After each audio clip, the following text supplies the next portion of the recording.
Hello, everyone, and welcome to The Rundown, the hump day version of The Rundown. I will be your host today, Craig DeLuz, coming at you from the left coast, but as we all know, I do not do this program by myself. You do not. I assist. My name is Mike Lebowski, and I come to you from the East Coast, and it appears as though the East Coast is sinking, Craig, because I'm lower than you are today in the video monitor, so let me try and sit up tall for you. Let's see how Well, you know what? We will work it out, man. Obviously, you guys who live in a place that's built on sand out there. And see, that's what happens when you live on the beach there. There in Florida, you have a tendency to sink. Quicksand, except it's slower than you would think. But Oh man! So, any special plans for Hump Day? Oh, let's see. I'm going to go work. Then I'm going to go. Maybe I don't know. I don't know what I'm doing for dinner yet. Still idea. What do we got? Like 2 hours, 3 hours to dinner on this coast? Still no clue. Well, I'm about to do lunch, so yeah, you guys are a little bit ahead of us. So yeah. By the way, 20, 30 years. Yeah. What was the name you used today? What was the last name? Lebowski. Lebowski. Okay, who called you Lebowski? One of the people at the fraternal organization I belong to was like they called me the dude, and because he says I remind him of the Big Lebowski. And okay, so it's more of a nickname as opposed to a mispronunciation. No, it was he was making fun of the last name. Okay, he went like 2 steps further than instead of messing up my name, instead of calling me Lebowski, he went to the Lebowski's nickname. So I've got the nickname of a guy that's got a name that sounds like mine. That's what I got. So for those of you who do not know, Mike's name is Mike Piwowarski. And it is, in case you have not guessed, it is often mispronounced. And so whenever someone mispronounces his name, that's the name he introduces himself as the next day. That becomes my name for the rest of the day. That's just my policy. I'm sorry, it's just my policy. So. Mine would only be, there's only a handful of mispronunciations. There's Greg, or there's Greg De La Cruz. De La Cruz. Or Craig DeLuz. And that's pretty much about all the mispronunciations that I get. Isn't there there's a DeLuz cognac or a DeLuz rum out there also? I believe there is, one of the two. Yes, I do believe that there is. There's also a city of Duluth in Southern California. I have actually been there. It's actually really kind of cool. Did you go into the mayor's office and just be like, I'm here now, open up this the is door? This is my town, yeah. I'm back. I am back. This is my city. Let me see what's in the coffers. Let's take a look at that. Yep. No, I did not do that. I fought the temptation to do so. There you go. I've been to Poland, and in Poland there is a Piwowarski a brewery. It's a big town there, or big business, and it's it's now the name of the brewery distributors, like one of your alcohol distributors here in the States. And I've gone in there and just simply popped the name out, and it was like, "Welcome home, sir.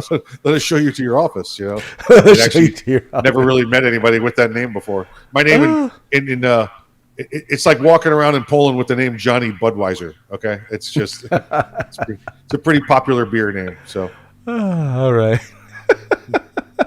Moving right along from beer names. So, beer me. All right. We all know. This is just another one, and I know that I realize that this is probably nothing new to those of you who watch this program. That Democrats actually believe in rules for thee and not for me.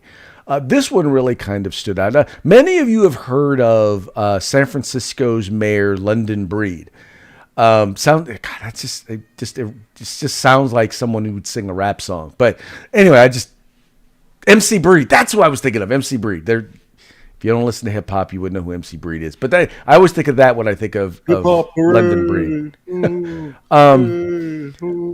But what's funny is, not funny, but so there's a video of her at a club, at a party singing on stage, singing. And the place is like, they are like shoulder to shoulder packed in there, right? And nobody's wearing a mask. They're up there on the stage singing. And all of this, by the way, in defiance of her own COVID-19 requirements. Like, even if you do indoor dining, you're supposed to have separation, and there's supposed to be separation between the tables and all of that. And what really got me about this, Mike, wasn't just the fact that she just flat out ignored it And she afterwards she was like, well, I was just in the spirit of fun. I was in the fun spirit and all of that. What really got to me was that this is not just the first Democrat who's done this. What's interesting is she's not even the first California Democrat to be caught doing this. In fact, I'll go even closer. She's not even the first Bay Area Democrat. You might remember Nancy Pelosi getting her hair did after she shut down all of the beauty salons. You might remember Gavin. By the way, Nancy Pelosi represents San Francisco. You might remember Gavin Newsom, who went to the French Laundry, right? Went to a restaurant, ate with his lobbyist friends at this expensive restaurant, even though he shut down every other restaurant in the state of California. By the way, he was the former mayor of San Francisco. He took his kids out of the public school that they were in because they were doing distance learning. While everyone else was forced to do distance learning, he sent them to an in-person school where his kids could actually go to class. Once again, San Francisco Democrat. Then there was Dianne Feinstein, right? The senator from California who was talking about mandating masks in airports. And there's a video of her walking through an international airport with no mask on. I mean, they wonder why people don't listen to them and people don't trust them. And then you see them doing stuff like this.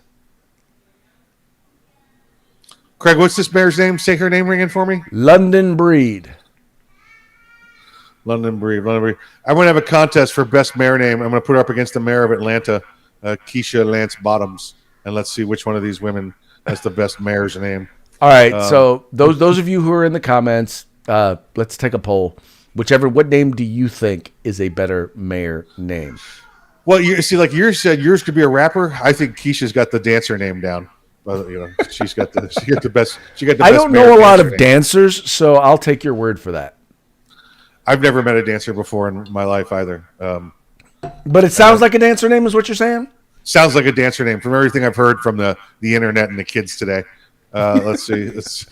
Pelosi, why did she not have a mask, Craig? Because she's 100 years old and forgot the reason for wearing a mask. Feinstein, because she didn't even know she was at an airport. Okay, again, the two of them, suffer from CRS, so that we don't have to worry about the reasons there. Newsom, we know what's going on there, and your mayor. Again, you're going to see this activity coming more from your politicians in that state, including mostly your Democrat politicians, because after Newsom won the recall election, not only has he been empowered to do whatever the F he wants, but now everybody else, including your mayor in San Francisco, is going to be able to walk around and be like, what am I worried about? What am I worried about? We own this state. We can do what we want. The world's worst governor just got retained at almost a 2-to-1 rate. I can do what I want. And that's what's going on. This is the result of more election fraud, by the way, because guess what happens when you let 3 or 4 million illegal people vote in an election? You get election fraud. So as a result of that, you get to keep your governor that's breaking the law, his own laws, mind you, but he's going to be doing it. Now all of the other sub-authorities out there are going to be doing it as well. Well, and I totally forgot about our vice president when she was at a wedding or an event. Once again, unmasked, no social distancing. And then she, by the way, was the Attorney General for California. She was the U.S. Senator from California and the District Attorney of San Francisco. It is, if you guys want to know the future of America with these folks in the lead, all you have to do is look at the city of San Francisco and just do yourself a favor. If you're going to be walking, make sure you're not wearing your good shoes because, well, there's a good chance you're going to step in some poop. But you do want the steel toe ones so you don't get the needles through them into your toes. Yes, you do want steel toes. Yes, you are going to want that because you want between needles and poop. You got to be real careful walking the streets of San Francisco. Yeah, just saying. Yep, exactly right. And don't step on Barbara Boxer because she's probably still laying on the ground. She probably is. Okay, I know that you guys have been watching this one, and you guys you had to ask the question. Okay. Butt sex and an Austin, Texas school board. All right, so this was one that was interesting because, first of all, you need to understand this is Texas, right? So everyone thinks Texas, they think conservative, they think family values. This is not something that we should have to worry about.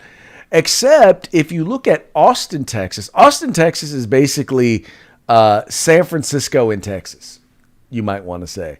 It is a left-wing bastion, and whether it's in the city or whether it's in the schools, the left and Marxism is running abound. And in this particular case, a mother went to a school board meeting, and she was very angry and frustrated over a book that was available, that was basically on the shelves in a middle school library.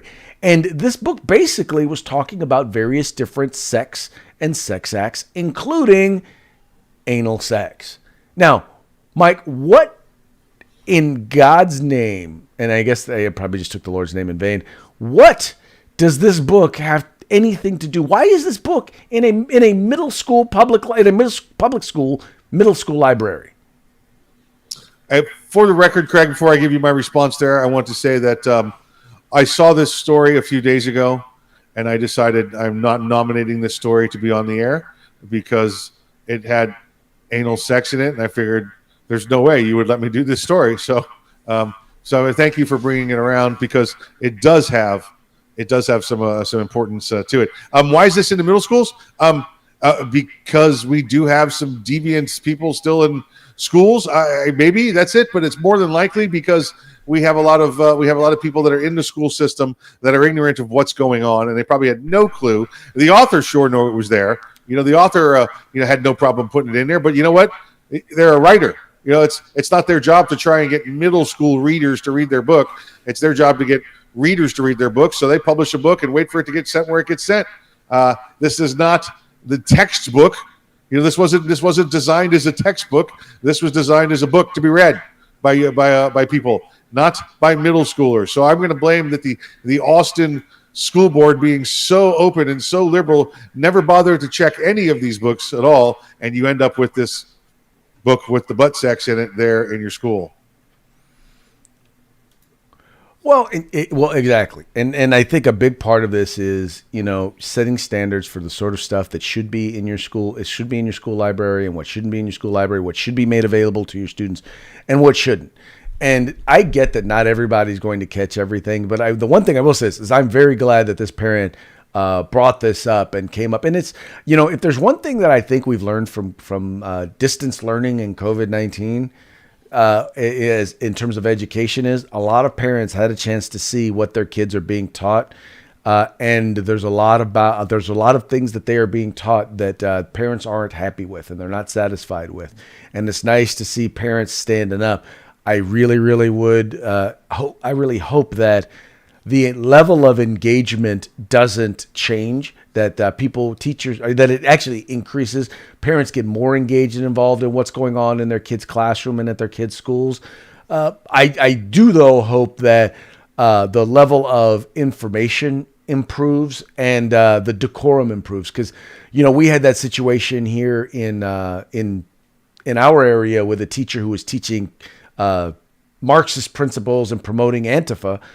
And then you had people showing up at the school board meeting who were cussing at and were threatening school board members, some of which, or at least one of which, was like trying to get rid of this guy. I mean, who was on their side, and they were literally like lambasting, but they didn't bother to take enough time to figure out, well, who was sitting on the school board, who was an ally, who wasn't, because they weren't paying attention. Or maybe it was just because they didn't really care enough to pay attention. They just wanted to show up and speechify at a school board meeting in order to make themselves, get themselves on TV. Some people do that. But I think it's important that we're engaged. We're the primary educators of our kids. You've heard me say it a million times. And I really do need more parents and would love to see more parents involved and engaged on the regular, not just when stuff like this comes up. I want to give you a quote from this woman, is Cara Bell, just because I'll probably never have the opportunity to quote anything like this ever again.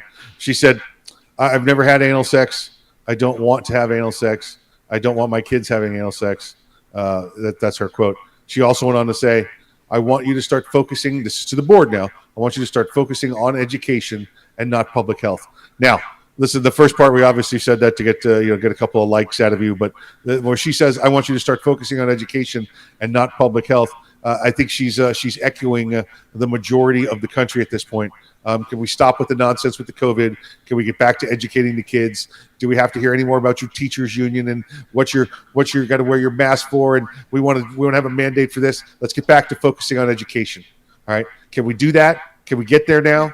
Or can we stop neglecting the children? And just like you said, Craig, this is a parent. She's involved, and she wants to have this conversation with the school board about education. And this book, this rewrite of this book, is not about education. But Mike, needs to be gone. Right, but Mike, the thing is, and I think she brings up a valid point.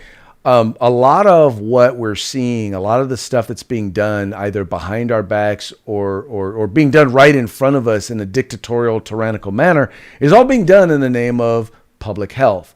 All of the restrictions and all the things that are going on, what people have seen for sure, now they have confidence of with COVID, is that if you call it a public health crisis, then you can do whatever the heck you want.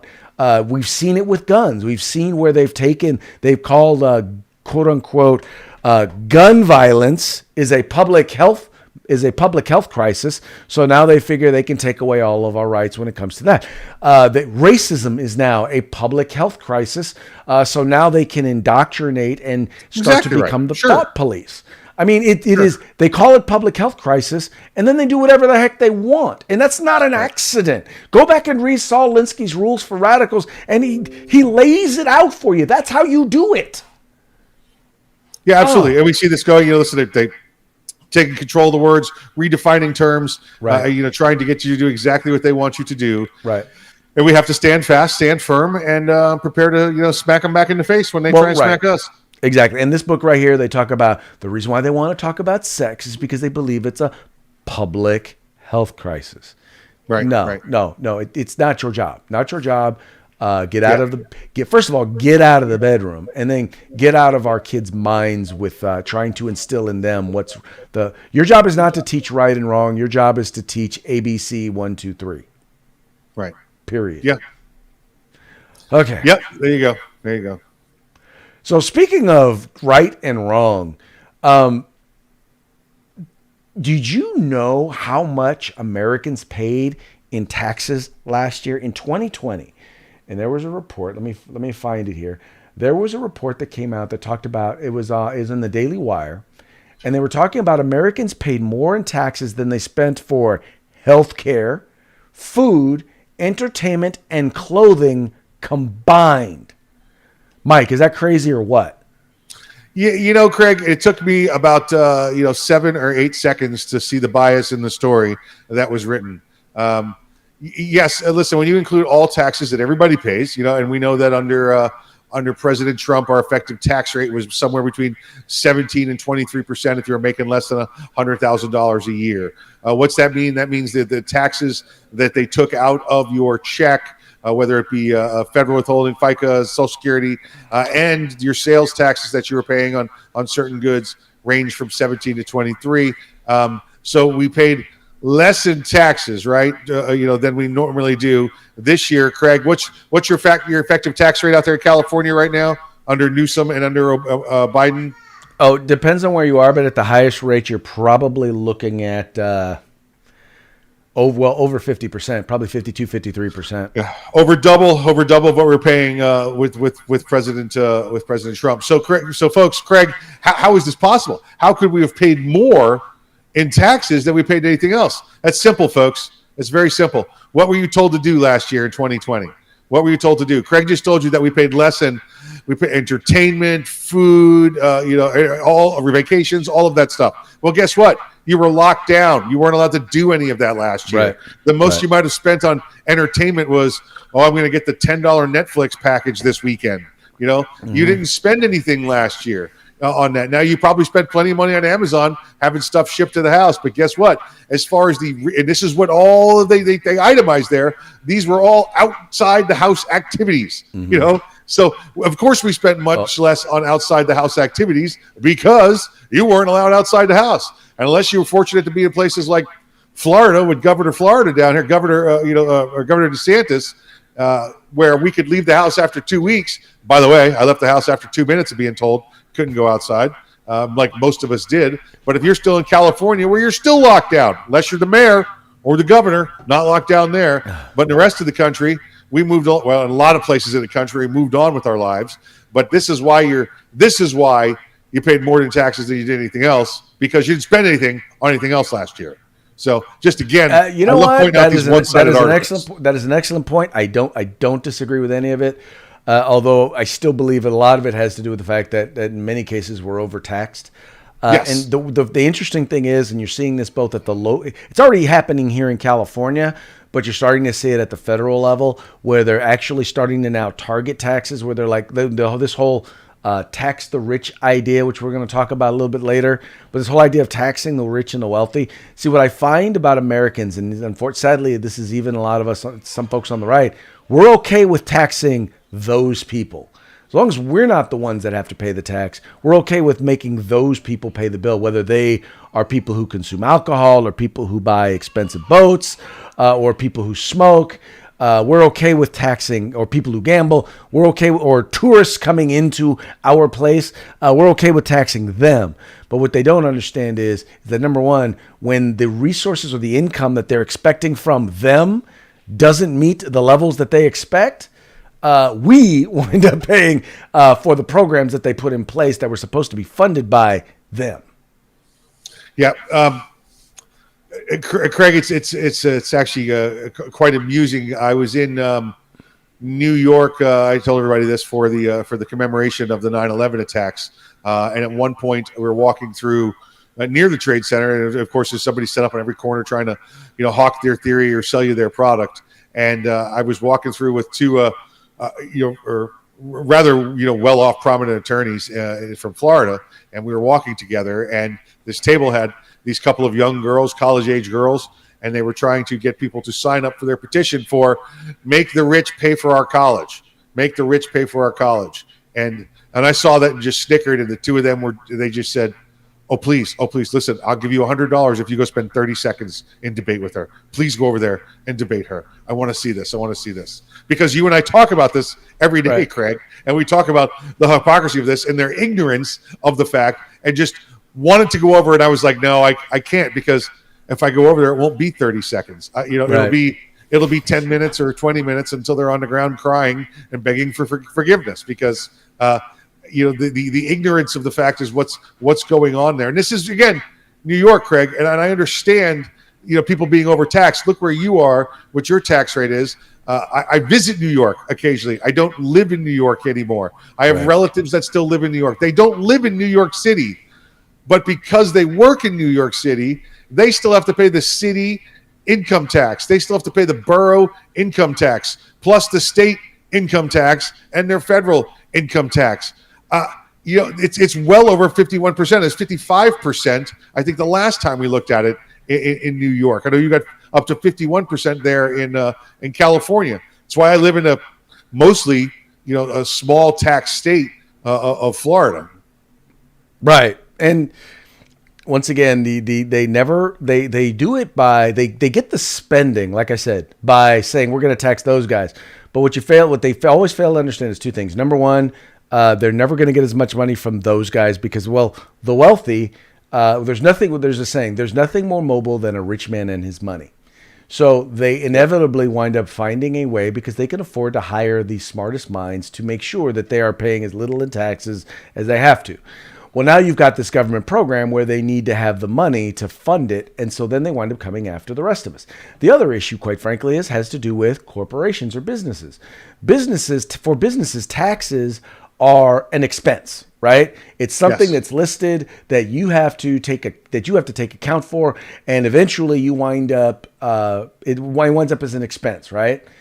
So you wind up passing. So if you have increase in your expenses, that winds up costing you wind up paying for that in several ways. Part of that is you pass the cost along to the customer, meaning you and I wind up paying it anyway. So, I think the hardest thing to get people to understand is, once again, the basics of how taxes and economics work. Most people don't care because, well, they just like, if the government gonna give me free stuff, so I want free stuff, and that's enough for them. But Craig, eventually they'll learn that ain't nothing free. I spent plenty of time overseas, been to many different Middle Eastern countries, the very rich Middle Eastern countries, the very poor Middle Eastern countries. And the very rich, they split the profits from the oil, and everybody lives in a mansion, and all of the workers come from a different country because nobody in that country has to work. And then Florida kind of has the same mentality. We pay very low tax here as people that live here because we rely on people like you, Craig, and people from New York and people from all over the country that come and visit us and give us your tax money when you come down here and visit. So we appreciate the oil that you bring to our state. I pay your salary. Oh, okay. Well, hey, you know what? It wouldn't be the rundown if we didn't have at least one gun story. So we're going to talk about North Carolina and Dems and the renewed talk for red flag laws, and that's what's going on with Democrats there in North Carolina, New York, Carolina, New York, Carolina, pretty much, huh? Because there are a lot of New Yorkers who are actually moving to North Carolina, aren't there? Well, there are. Carolina was always a conservative place to go to get out of New York until you've got your governor there now who decides that it's going to be an anti-gun state. And again, it's not like this governor, this Democrat governor, is only looking to get rid of gun laws. He's trying to do everything else to turn you into a Democrat state, including the overtaxation policies that Craig just was telling us about. But we know that they've been pushing for the red flag law for a while. If you recall, over the past 2-3 years, they have been pushing and pushing and pushing. We saw it, right there next door to them in Virginia. The same thing going on with the success they had. Well, now North Carolina has said that they want to continue to move forward to try and get red flag laws.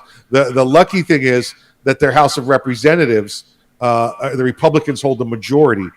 52 Democrats, 68 Republicans in the House, and then the same kind of split in their Senate as well, is percentage-wise. So where they continue to get pushed forward, red flag laws. What we have to watch out for is it on the local level where they try and come out, or they try and Craig, they come up with these. It's not a law, it's a policy, or it's not a law, it's a tax, or it's a fee. And that's what they're continuing to do in North Carolina, is trying to bite away at the edges, to take away those gun rights. And folks, listen, I'll tell you what, we had them in Florida down here. You have a little bit here and a little bit there, and you fight them with a little bit of preemption, and you think you're going to get it.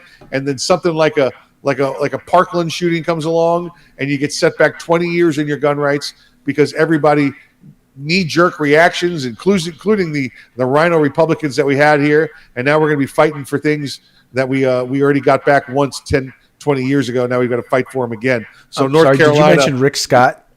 Oh yeah, absolutely. Rhino absolutely. Republican, Rick Scott. Republican name only. Republican name. Yeah, Rick Scott wanted to please the media so he could become Senator Scott. Governor Scott wanted to become Senator Scott, and he sold out his state. I'm sorry, did you say Marco Rubio? Marco Rubio. You mean Little Marco? Little Marco. Hello, yes. Little Marco. Marco. Now, Marco didn't have anything to do with that piece of legislation here in the state. Let's be clear. And he is promoting red flag laws at the federal level. Oh yeah, listen. I didn't want to throw him under the bus here for that. I will throw him under the bus for the one at the federal level. Yeah, absolutely. Yes. Let's be clear now. They call them red flag. We call them red flag laws. They're calling them extreme risk protection orders. Let's make sure, folks, know what these are. The problem with these, Craig, is there's no. I'm sorry. What? Gun confiscation. That's what they are. Sure, absolutely. Gun confiscation is a problem, but there's no due process in these whatsoever. Craig, I really wouldn't have a I would not have a problem with gun confiscation if you saw me out back, burning, effigies to aliens coming down, and I'm in the back and I'm speaking foreign languages foreign tongues, and I'm doing the craziest crap. So you're saying if you're Pentecostal? Yeah, right. Exactly. Right. Yeah. I'm outside. So according to Mike Pilwarski, Pentecostals are not allowed to own firearms. Yeah, okay. I'm talking like crazy nonsense, like wearing a diaper outside, and being ridiculous. So that means the Buddhists also, right, Craig? Diapers outside. So we're just gonna. He's like, there's no chisel away. We're just gonna chisel away one religion after another. No, but I'm saying if you're doing seriously nonsense, Yes. crazy stuff, and somebody goes to the judge and says, "Listen, Your Honor, he's wacko. He's a nut job. Something's gone wrong." And rather than them just come and take your guns, right? Because that's no due process. You showed up. These people went ex parte. You had no opportunity to represent yourself. So let's say you go to the court now, or excuse me, they go to the court, and then they send you a subpoena, or then you get to go to the court and you get to explain with yourself and your doctors that Your Honor, they didn't see the remote cameras. We're filming our own kind of survivor version on the back of my property. We're acting. Oh, sorry, we didn't realize that. And you had the opportunity to speak for yourself, and guess what? You didn't get your guns taken. You had due process. Let's say they get taken improperly, and if you have due process to go and get them back and actually get them back. None of that exists in these red flag orders. I don't think any of us have a problem with taking guns away from those that should not have guns if due process is performed. Well, you these know, red flag orders don't have red. I think you hit the nail on the head. The thing is that, and we have kind of a commonly agreed upon thing as a society that, if one receives due process, there are certain instances where individual rights are lost or put on hold, to a certain degree for the protection of others. To a large degree for a protection of others. In this particular case, if you've been deemed to be a danger to yourself or others, and when I say that, I mean not only do they have to prove it, but you need to have the opportunity to defend yourself. No one should ever lose their rights without due process. And the problem with most red flag laws, or almost all of them, is that due process happens after you've lost your rights, after you've lost your property. And when I say after you've lost your rights, I'm not just talking about your right to keep and bear arms. I'm talking about your right to face your accuser, right? The right to innocent until proven guilty, the right of your private property rights, the right against unreasonable search and seizure. All of these rights are violated under these red flag laws. And then when you eventually do go to court, you're guilty till proven innocent. They largely don't tell you what standard you have to prove in order to, what standard you have to meet in order to prove that you're not a danger to yourself or others. And they also don't tell you this, that because these are largely civil matters, you don't get the right to representation. So you don't even have a right to an attorney if you can't afford one. And then in many cases, and we found this in the state of California, 80% of the people who went and fought a red flag order, here we call them gun violence restraining orders, but 80% of the people who went and fought it and were deemed to not be a danger to themselves or others, 80% of them didn't even get their guns back. And you have to go through a long, drawn-out process that could cost you over $10,000 in order to be able to get your firearms back in many of those cases. No, red flag laws are bad, and anyone who supports them and doesn't understand the issues with them, you're not a friend of freedom. You're not a friend of liberty. You may consider yourself a Republican, but you are not a friend of liberty or freedom or rights or protections. Craig, like you said, they had to fight. They spent $10,000 to get them back. That's not even in these red flag laws. That's not in these gun violence protection laws. That's literally attorneys just going in and suing the county or city trying to get the property back. Right. If you committed a felony, all right, and you went to court and had a court-appointed attorney, if you fought and you had an appeals process, that's all due process, folks. You could lose your rights to possess a firearm, but there's due process to determine your innocence, guilt, or appeal, or adjudication afterwards. With these gun flag orders, these red flag orders, none of that exists. And like Craig said, it's a civil matter, not a criminal matter. So you're out of pocket, whether you can afford it or not. So they're horrible things. You want to sit back and you want to rewrite some of these things and make them work?